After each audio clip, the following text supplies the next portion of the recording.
आज के वीडियो में हम जानेंगे कि कैसे साइन और कोस के क्वेश्चन में ग्राफ के मेथड को यूज किया जाता है। ग्राफ में सिमेट्री और पीरियड ये दोनों कंसेप्ट कैसे यूज होते हैं आज के वीडियो में हम जानेंगे। अगर आपको ये कंसेप्ट समझ आ गया तो ट्रिग्नोमेट्री के इस टाइप के क्वेश्चंस को सोल्व करने में आपको एक एक्स्ट्रा एज मिलेगी, आपको एक बेटर अंडरस्टैंडिंग मिलेगी, तो गलती करने की कोई संभावना होगी नहीं। फिर उसके बाद देखेंगे कि टेंजेंट और कोटेंजेंट के कौन से रिलेशन के ऊपर डायरेक्ट क्वेश्चन एग्जाम में पूछे जाते हैं।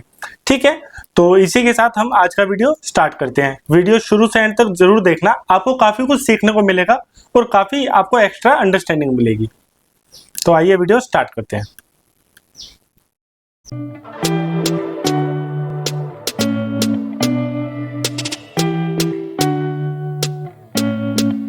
हेलो एवरीवन, मेरा नाम है गौरव। आई होप आप सबकी पढ़ाई काफी अच्छे से चल रही होगी। देखिए, आज की वीडियो में हम 5 से 7 क्वेश्चन सोल्व करेंगे, जिसमें हर क्वेश्चन से आपको अंडरस्टैंडिंग मिलेगी। तो आइए वीडियो स्टार्ट करते हैं।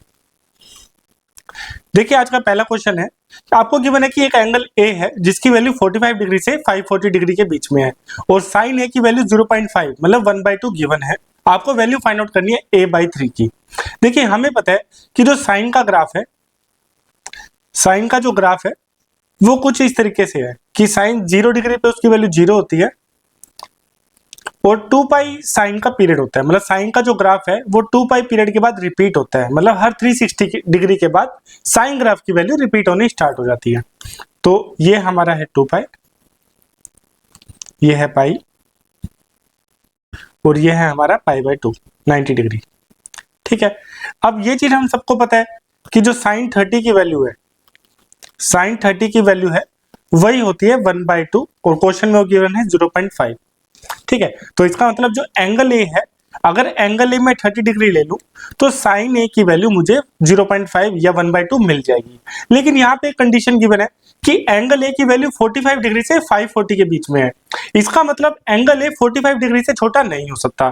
तो मुझे अब क्या आइडेंटिफाई करना है? मुझे आइडेंटिफाई करना है कि साइन ए की वैल्यू 1/2 और कौन से एंगल पे हो सकती है।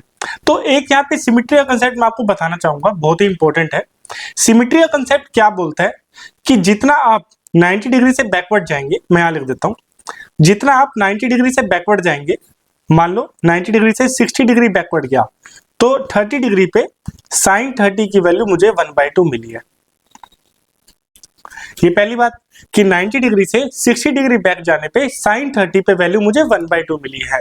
तो सिमेट्री क्या बोलता है कि 90 डिग्री से 60 डिग्री फॉरवर्ड जाने पे अगेन जो 90 + 60 150 होगा, उसमें भी साइन 150 की वैल्यू मुझे क्या मिलेगी? 1/2। ये बहुत ही अच्छा कंसेप्ट है, ये आपको बहुत काम आएगा एग्जाम में। ठीक है, तो 90 डिग्री से अगर मैं 60 डिग्री बैक जाता हूं तो मुझे 1/2 मिलता है -60। तो 90 से जब मैं 60 डिग्री आगे गया +60, तब अगेन मुझे वैल्यू 1/2 मिलेगी और इसको सिमेट्री कंसेप्ट बोलते हैं। तो इसका मतलब एंगल ए की वैल्यू एक तो 30 डिग्री थी और एक क्या हो सकती है? एक हो सकती है 150 डिग्री। अब ये 150 डिग्री 45 से 540 के बीच में है। ठीक है, तो एक तो एंगल ए की वैल्यू हो सकती है 150 डिग्री। अब मैंने आपको बताया था कि साइन का जो पीरियड होता है वो 2 पाई होता है। इसका मतलब अगर साइन 30 पे यहाँ पे वैल्यू मुझे 1/2 मिली तो 30 + 2 पाई मतलब 360 पे अगेन मुझे वैल्यू रिपीट मिलेगी। दैट मीन्स साइन 390 पे मुझे वैल्यू अगेन क्या मिलेगी? 1/2। ठीक है, इसको ग्राफ से भी समझ सकते हैं। देखिए, मैंने साइन का ग्राफ बनाया था,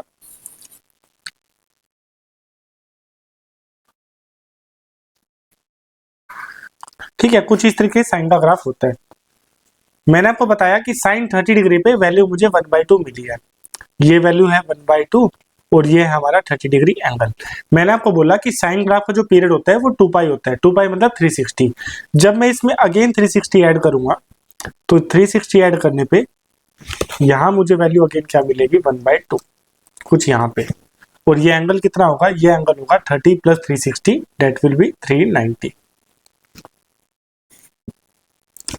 ठीक है, और फिर 150 पे भी वैल्यू मुझे 1/2 मिली थी, तो ये है मेरा 150 डिग्री। अब 150 डिग्री पे मैं अगेन 360 ऐड करूंगा तो यहां कहीं जाके मुझे वैल्यू क्या मिलेगी? अगेन 1/2 और ये जो एंगल होगा ये 150 + 360 होगा, ये होगा 510। ये पीरियड का मतलब है। तो इसका मतलब एक वैल्यू साइन 30 पे मुझे 1/2 मिली थी, तो 30 प्लस 360 390 पे वैल्यू मुझे 1/2 मिलेगी। एक वैल्यू 150 पे मुझे 1/2 मिली थी, तो 150 प्लस 360 दैट मीन्स साइन 510 पे अगेन मुझे वैल्यू क्या मिलेगी 1/2। अब ए के हमारे पास पॉसिबल वैल्यूज आ गई, एक तो 150 डिग्री हो सकती है, एक 390 डिग्री हो सकती है, एक 510 डिग्री हो सकती है। हमें निकालना है a/3। तो मैंने देखा जब मैं 150 का a/3 निकालूंगा तो 150 को 3 से डिवाइड करा तो 50 डिग्री आया, वो ऑप्शन में कहीं भी नहीं है। फिर 390 को मैंने 1/3 करा 130, वो भी ऑप्शन में नहीं है। लेकिन अगर a की वैल्यू अगर मैं 510 लेता हूँ तो 510 को जब मैं 1/3 निकालूंगा तो मुझे क्या मिलेगा 170 और ये ऑप्शन है में अवेलेबल है। ठीक है, तो इसका मतलब जो a की वैल्यू है वो 510, a की वैल्यू जो है वो 510 है और a/3 हमारा 170 डिग्री आएगा। मैं एक बार फिर से क्वेश्चन को एक्सप्लेन कर देता हूँ। हमें क्वेश्चन में गिवन था कि एंगल ए की वैल्यू 45 डिग्री से 540 के बीच में है। फिर मैंने देखा कि साइन ए की वैल्यू 1/2 कब होती है, जब ए की वैल्यू 30 डिग्री होती है। फिर मैंने आपको यहाँ पे दो कंसेप्ट समझाए, एक सिमेट्री कंसेप्ट और एक पीरियड कंसेप्ट। सिमेट्री कंसेप्ट क्या बोलता है कि 90 डिग्री से 60 डिग्री जब मैं बैक गया तो 30 पे जो वैल्यू मिली 1/2 मिली, वही वैल्यू 90 से 60 डिग्री फॉरवर्ड जाने पे मिलेगी। दैट मीन साइन 150 क्या होगा 1/2। ठीक है, यहाँ पे बस आपने प्लस माइनस साइन का ध्यान रखना है, वो मैं अगले क्वेश्चन में समझाऊंगा। फिर हमने सिमेट्री का यूज किया, फिर मैंने आपको बताया कि साइन का जो पीरियड होता है वो 2π होता है। अगर 30 डिग्री पे जो वैल्यू मिली वही वैल्यू मुझे 360 के बाद दोबारा मिलेगी, डेट मीन 390 पे वैल्यू 1/2 मिलेगी।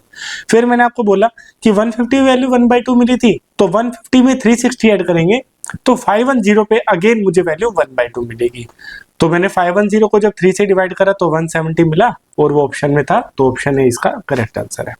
ठीक है, बाकी दो वैल्यूज एलिमिनेट हो गई थी ऑप्शन से, 150 और 390। ठीक है, क्लियर है सभी को?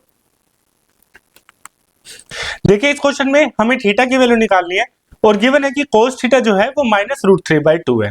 इस क्वेश्चन को हम दो तरीके से कर सकते हैं, एक कन्वेंशनल मेथड से और एक ग्राफ की अंडरस्टैंडिंग की यूज करके। तो ग्राफ वाला पार्ट हम बाद में करेंगे, पहले हम बेसिक वाला मेथड कर लेते हैं।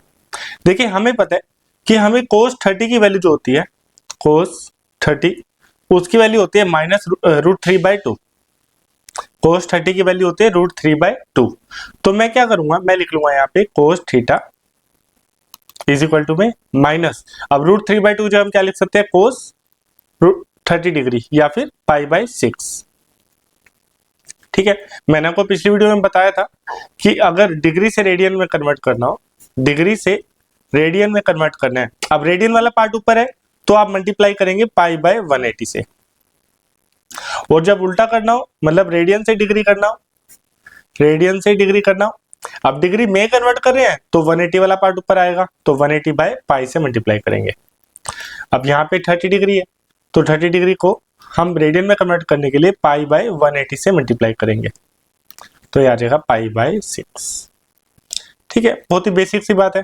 तो हमारे पास आ गया -cos π/6।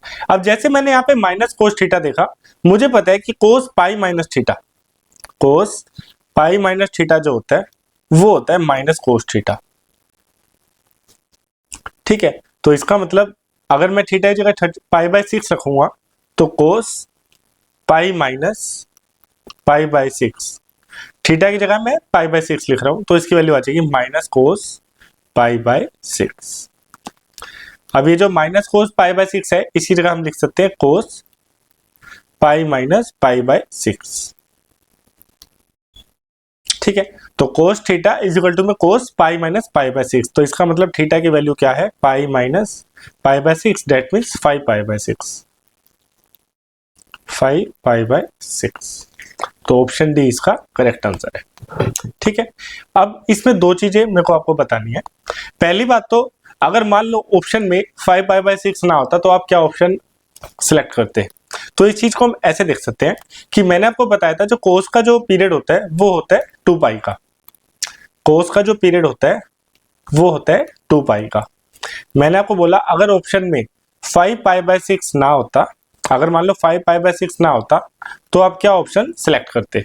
अब हमें पता है कि कोस का ग्राफ क्या होता है कि कोस 0 पे वैल्यू होती है 1, तो कोस 0 पे वैल्यू 1 होती है तो हमारा जो कोस का ग्राफ है वो कुछ इस तरीके से मूव करता है।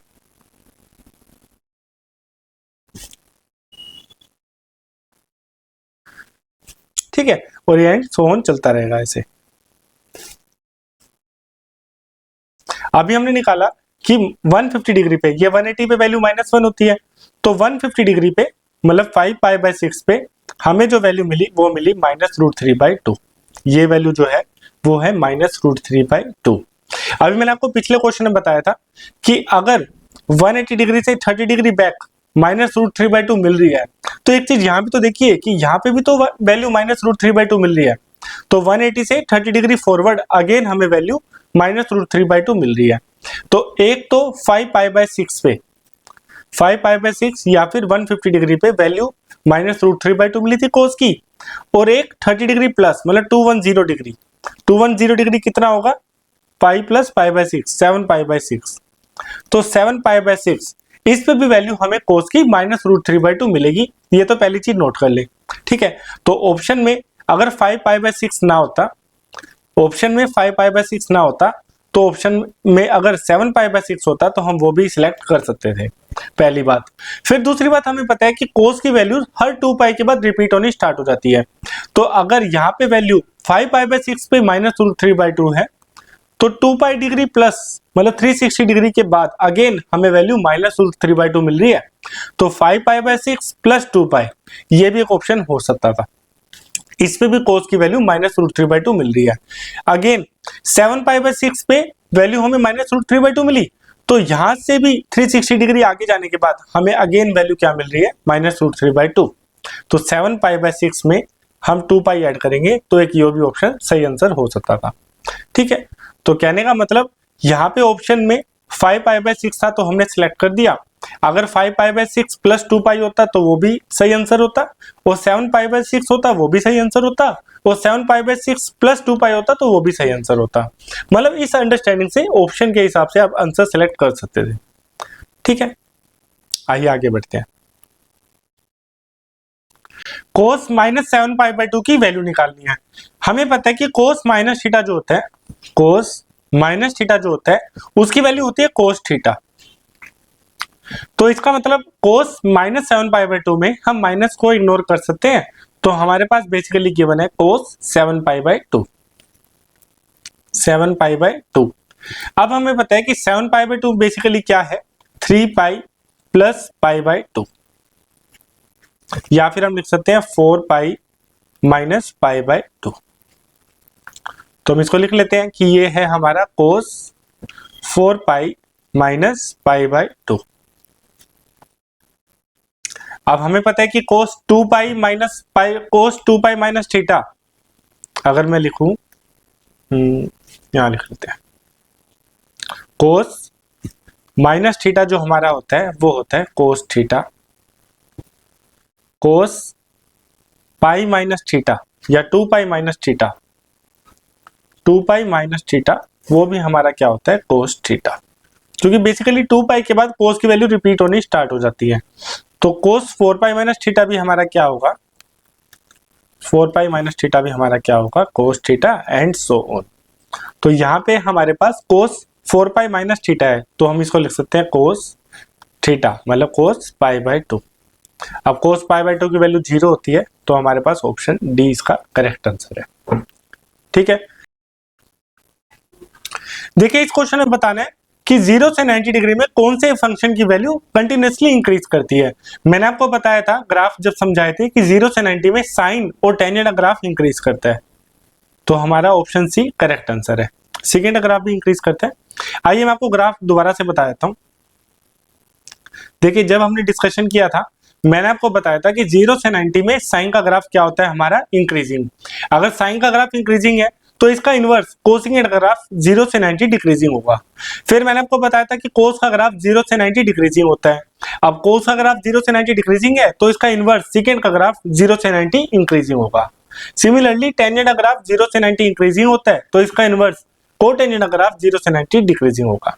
तो हमने ये क्लास में समझा था, आप इसको वीडियो को देख लेना, मैं इसका लिंक डाल दूंगा कमेंट सेक्शन में। तो आइए हम इस क्वेश्चन को सोल्व कर लेते हैं। अब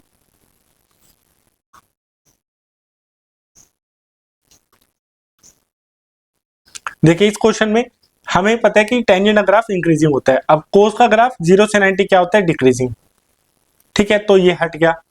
कोसेकेंड ग्राफ साइन के ग्राफ का इनवर्स होता है, साइन का ग्राफ इंक्रीजिंग है तो कोसेकेंड ग्राफ क्या होता है, डिक्रीजिंग 0 से 90 में, तो ये भी ऑप्शन से हट गया।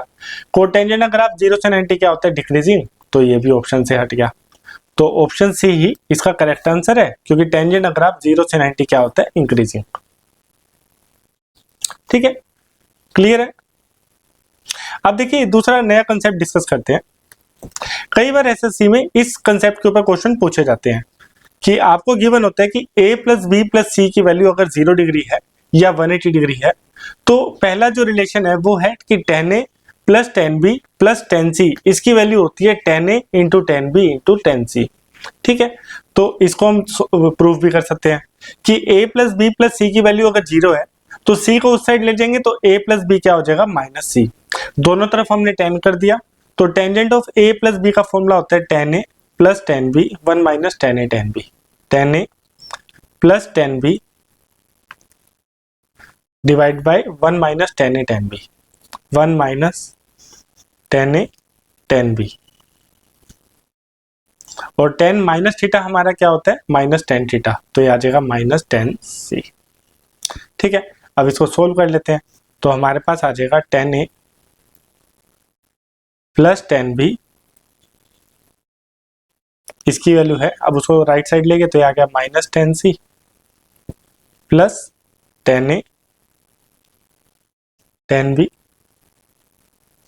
tan c। अब माइनस tan c को यहां ले जाएंगे तो ये हो जाएगा प्लस tan c, तो tan a plus tan b plus tan c की वैल्यू आ जाएगी tan a into tan b into tan c। तो ये आपको याद रखना है, ये पहला रिलेशन है। फिर हम एक काम कर सकते हैं भाई, अगर यहाँ पे हम tan a tan b tan c को पूरे इक्वेशन को डिवाइड कर दें, मतलब इसको भी tan a tan b tan c से डिवाइड कर दें, इसको भी tan a tan b tan c से डिवाइड कर दें, इसको भी और इसको भी, तो पूरी इक्वेशन को अगर हम tan a tan b tan c से डिवाइड कर देंगे तो हमें क्या मिल जाएगा, 1 बाय में tan b tan c plus 1 by tan a tan c plus 1 by tan a tan b, 1 by tan a tan b, इसकी वैल्यू हमारे पास आ जाएगी 1। अब tan b tan c को हम लिख सकते हैं cot b cot c, tan a tan c को लिख सकते हैं cot a cot b, और tan a tan b को लिख सकते हैं cot a cot b। तो हमारा दूसरा रिलेशन भी हमने प्रूफ कर लिया। तो आपको ये दोनों याद रखने हैं, सिंपल से ही है कि अगर a plus B plus C की वैल्यू 0 है तो tan a plus tan b plus tan c की value tan a into tan b into tan c है। ठीक है, अब पूरी इक्वेशन को tan a tan b tan c से डिवाइड कर देंगे तो हमें दूसरा रिलेशन मिल जाएगा, cot a cot b plus cot b cot c plus cot c cot a, इसकी वैल्यू होती है 1। ठीक है, ये तो हमारा पहला रिलेशन है। अब मान लो a plus B plus C की जगह यहाँ पे a प्लस बी माइनस सी हो या फिर a माइनस बी माइनस सी हो, तो किस तरीके से रिलेशन रहता है, आइए उसको समझते हैं। देखिए, अगर मान लो हमारे पास a plus B minus C given है तो क्या करें, तो हम क्या करेंगे, बेसिकली जहां जहां पे tan c लिखा होगा, जहां जहां पे tan c लिखा होगा वहां पे हम क्या कर देंगे, tan माइनस सी, जहां जहां पे tan c लिखा होगा वहां पे tan माइनस सी कर देंगे, और tan माइनस थीटा हमें क्या होता है, माइनस tan थीटा, तो tan माइनस सी बेसिकली क्या होगा, माइनस ऑफ tan c। ठीक है, तो जहां पे tan c होगा वहां पे हम माइनस tan c कर देंगे, तो a प्लस बी माइनस सी अगर 0 के इक्वल है तो हमारे पास रिलेशन बनेगा tan a plus tan b, अब माइनस tan c हो जाएगा इज इक्वल टू में tan a tan b minus tan c, minus आगे आ जाएगा, तो ये हमारा दूसरा रिलेशन बन जाएगा। ठीक है, तो बेसिकली जहां पे c था, हमने tan c था वहां पे माइनस tan c कर दिया। अब मान लो a माइनस बी माइनस सी हो, तो a माइनस बी माइनस सी होगा तो जहां जहां पे tan b है वहां माइनस tan b कर देंगे, जहां जहां tan c था वहां पे माइनस tan c कर देंगे, तो हमारे पास रिलेशन बन जाएगा tan a minus tan b minus tan c is equal to में tan a minus tan b into में माइनस tan c, ये माइनस माइनस प्लस हो जाएगा इसलिए दोनों साइन नहीं आएंगे। ठीक है, तो ये हमारे पास दूसरी फॉर्म बन गई।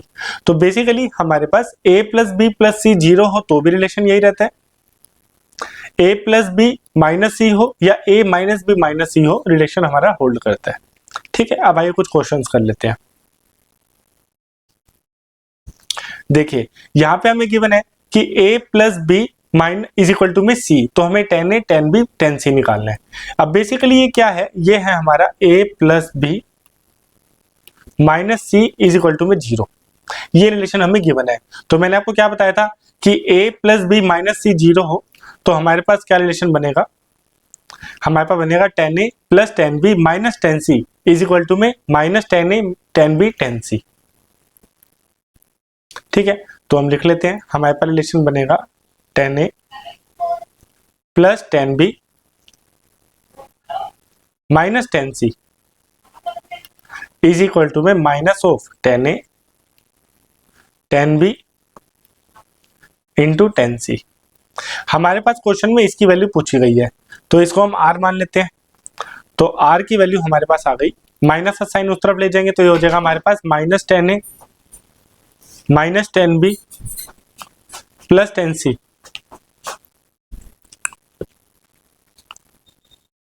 ठीक है, तो हमारे पास ऑप्शन देख लेते हैं कौन सा है कि tan c minus tan a minus tan b, तो ऑप्शन डी इसका करेक्ट आंसर है। ठीक है, डायरेक्ट रिलेशन के ऊपर बेस्ड था तो ऑप्शन डी करेक्ट आंसर है। अब ये देख लेते हैं भाई, हमें गिवन है कि tan a minus tan b minus tan c, इसकी वैल्यू गिवन है tan a tan b tan c। तो हमें पता है ये तो तब होता है कि जब a minus b minus c की वैल्यू 0। मैंने आपको बताया था यहाँ पे tan a minus tan b minus tan c is equal to में tan a tan b tan c कब होता है, जब a minus b minus c 0 हो।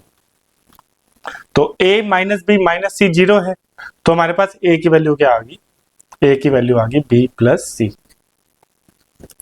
तो ऑप्शन ए इसका करेक्ट आंसर है। ठीक है, अब देखिए दूसरा रिलेशन करते हैं।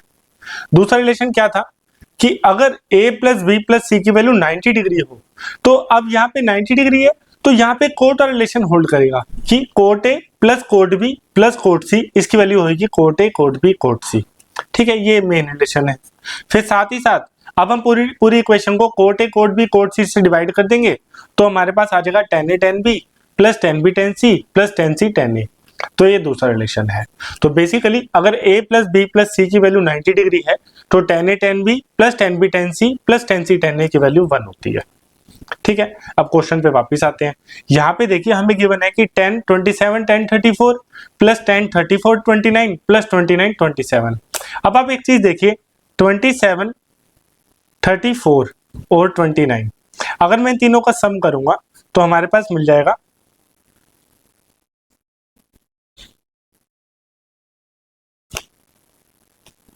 90 डिग्री। तो basically a plus B plus C, ए तीन एंगल जो है a plus B plus C की वैल्यू हमारे पास क्या है 90 डिग्री। तो मैंने आपको बताया था कि अगर a प्लस बी प्लस सी 90 है तो tan a tan b plus tan b tan c plus tan c tan a की वैल्यू हमारी क्या होती है 1। तो इसका मतलब इसको मैं लिख के बता देता हूँ। देखिए कि a plus B plus C की वैल्यू अगर 90 है तो tan a tan b plus tan b tan c plus tan c tan a की वैल्यू 1 होती है। तो हमारे पास ऑप्शन डी इसका करेक्ट आंसर है। ठीक है, डायरेक्ट रिलेशन बेस्ड है, इन क्वेश्चंस में ज्यादा कोई कॉम्प्लेक्सिटी नहीं है। ठीक है, अब देखिए यहाँ पे हमें गिवन है कि tan 3a minus tan 2a minus tan a इसकी वैल्यू निकालनी है। तो आप पहले यहाँ पे ये देखिए कि जो तीन एंगल है 3a माइनस 2a और माइनस a, इसकी वैल्यू क्या आएगी, ये कट जाएगा तो हमारे पास आ जाएगी 0। तो तीन एंगल का सम या डिफरेंस यहाँ पे 0 गिवन है। तो अगर तीन एंगल का सम 0 है तो इसको हम क्या लिख सकते हैं, हम लिख सकते हैं कि अगर तीन एंगल का सम 0 है तो tan a plus tan b plus tan c की value tan a tan b tan c होती है। तो हम लिख लेते हैं। अब जहां पे b है वहां पे माइनस 2a आएगा और जहां पे c है वहां पे माइनस a आएगा। ठीक है, तो हम लिख लेते हैं, हमारे पास आ जाएगा tan a, अब माइनस आएगा minus tan 2a minus tan a, इसकी वैल्यू होगी tan a minus tan b tan 2a और माइनस, ये माइनस मल्टीप्लाई में है, और माइनस tan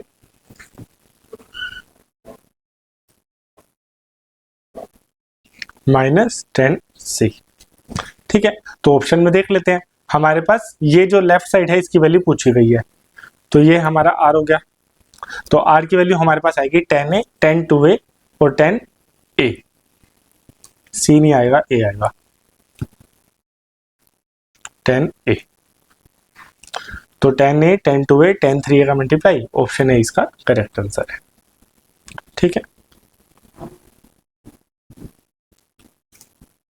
देखिए यहाँ पे ट्रायंगल गिवन है ABC। अब ट्रायंगल ABC है तो तीनों एंगल का सम क्या होगा, 180 डिग्री। यहाँ पे डायरेक्टली नहीं गिवन, ट्रायंगल गिवन है तो तीन एंगल का सम हमारा क्या है, 180 डिग्री। तो हमें गिवन है कि 10a plus 10b plus 10c की वैल्यू 6 है। हमें cot A, cot B, cot C निकालना है। अब आप एक चीज देखिए, मैंने आपको क्या बोला था, अगर तीन एंगल का सम 180 डिग्री है या फिर 0 डिग्री है या फिर 0 डिग्री है, तो 10a plus 10b plus 10c की वैल्यू क्या होती है हमारे पास, 10a 10b 10c। तो जो 6 गिवन है हमें, इसकी वैल्यू आएगी 10a इंटू में 10b इंटू में 10c। ठीक है, हमें cot A, cot B, cot C की वैल्यू निकालनी है। तो अगर मैं इसका इन्वर्स कर दूंगा तो ये हो जाएगा 1/6 इज इक्वल टू में cot A into cot B into cot C। तो ऑप्शन सी इसका करेक्ट आंसर है। ठीक है, डायरेक्ट रिलेशन बेस्ड था। आज का एक लास्ट क्वेश्चन कर लेते हैं। यहाँ पे हमें गिवन है कि 1020 प्लस 1040 प्लस √3 1020 1040 की वैल्यू निकालनी है। अब आप एक चीज देखिए, हमें पता है कि जो 1060 डिग्री है, 1060 डिग्री है, उसकी वैल्यू होती है √3। ठीक है, तो यहाँ पे बेसिकली √3 की जगह हम लिख सकते हैं 1060 डिग्री। तो मैं लिख लेता हूँ कि 1060, 1020 और 1040। अब जैसे मैंने रिलेशन देखा, मुझे पता है कि जो 60 है, 60 माइनस 40 माइनस 20 की वैल्यू क्या होगी, 0। ठीक है, तो मैं क्या यूज कर लूंगा यहाँ पे कि 10a plus 10b plus 10c की वैल्यू 10a 10b 10c होती है। तो बेसिकली यहाँ पे इसके सामने क्या आ जाएगा, 1060 माइनस 1040 माइनस 1020। ठीक है, तो बेसिकली हमारे पास जो क्वेश्चन में जो ये वाला पार्ट था, इसको हमने सोल्व कर लिया। इसकी जगह हम लिख सकते हैं 1060 माइनस 1040 माइनस 1020। तो हम लिख लेते हैं। तो ये क्वेश्चन है हमारे पास 1020 प्लस 1040 प्लस जो हमने ये वैल्यू निकाली है प्लस 1060 माइनस 1040 माइनस 1020। तो 1040 से माइनस 1040 कट जाएगा, 1020 से माइनस 1020 कट जाएगा। तो हमारे पास बचेगा 1060। तो √3 इसका आंसर है, ऑप्शन सी करेक्ट आंसर है। ठीक है, मैं इसको रिपीट कर देता हूं एक बार। देखिए, क्वेश्चन में हमें निकालना था कि 1020 प्लस 40 प्लस √3 1020 40। मैंने सबसे पहले क्या किया कि √3 की जगह मैंने लिख लिया 1060। अब जैसे मैंने 60 20 40 देखा, मुझे स्ट्राइक किया कि 60 माइनस 40 माइनस 20 तो 0 होता है। तो जैसे ही 60 एक angle A minus B minus C 0 है, तो मैं क्या लिखूंगा, 10A minus 10B minus 10C की वैल्यू 10A 10B 10C होती है। तो जो ये 10A 10B 10C वाली जो फॉर्म थी क्वेश्चन में, इसकी जगह मैंने लिख लिया 10A minus 10B minus 10C और आगे वाला पार्ट एज इट इज लिख दिया। तो 1020 से माइनस 1020 कट गया, 1040 से माइनस 1040 कट गया। तो हमारे पास सिर्फ 1060 बचा। तो √3 इसका करेक्ट आंसर है। ठीक है, तो आज के लिए इतना ही रखते हैं, मिलते हैं नेक्स्ट वीडियो में। आई होप आपको आज का वीडियो पसंद आया होगा। मैं क्विकली रिकैप कर देता हूं आज हमने क्या क्या किया। देखिए, आज हमने यहां से क्वेश्चन स्टार्ट किया। पहले हमने देखा कि यहाँ पे सिमेट्री और पीरियड का यूज करके कैसे हमने इसका आंसर निकाला। तो साइन का ग्राफ हो या कोस का ग्राफ हो या जितने भी ग्राफ हो, उसमें आपको सिमेट्री का कंसेप्ट और पीरियड का कंसेप्ट आना चाहिए। वो आप वीडियो में देखना, आपको अच्छे से समझ आ जाएगा। फिर हमने कोस का भी सेम क्वेश्चन किया। यहाँ पे भी हमने पीरियड और सिमेट्री के कंसेप्ट को यूज किया कि कैसे सिमेट्री से हमें 2 वैल्यूज मिल रही थी और कैसे 2π पीरियड के बाद वैल्यू रिपीट होती है, वो हमने जाना। फिर उसके बाद हमने 10 का ये इंक्रीजिंग डिक्रीजिंग वाला कंसेप्ट देखा। ग्राफ में किस ग्राफ के लिए 0 से 90 में वैल्यू इंक्रीज करती है, किस ग्राफ के लिए 0 से 90 में वैल्यू डिक्रीज करती है। फिर लास्ट में हमने टेंजेंट के रिलेशन को जाना और इसके बेस पे किस तरीके के क्वेश्चन आते हैं, फिर हमने उनको 1 बाय 1 सोल्व किया। अगर आपको आज का वीडियो पसंद आए तो प्लीज लाइक जरूर करना। अगर आपको कोई भी डाउट है तो आप कमेंट सेक्शन में बता सकते हैं और हमारा व्हाट्सएप नंबर है इस नंबर पे अपना कोई भी क्वेश्चन आप भेज सकते हो, हमारी टीम से आपको रिप्लाई मिल जाएगा। और हर वीडियो का जो पीडीएफ सोल्यूशन है वो टेलीग्राम चैनल पे अवेलेबल है, आप वहां से जाके डाउनलोड कर सकते हैं। तो मिलते हैं नेक्स्ट वीडियो में, टिल देन आप पढ़ते रहिए, take care and bye bye.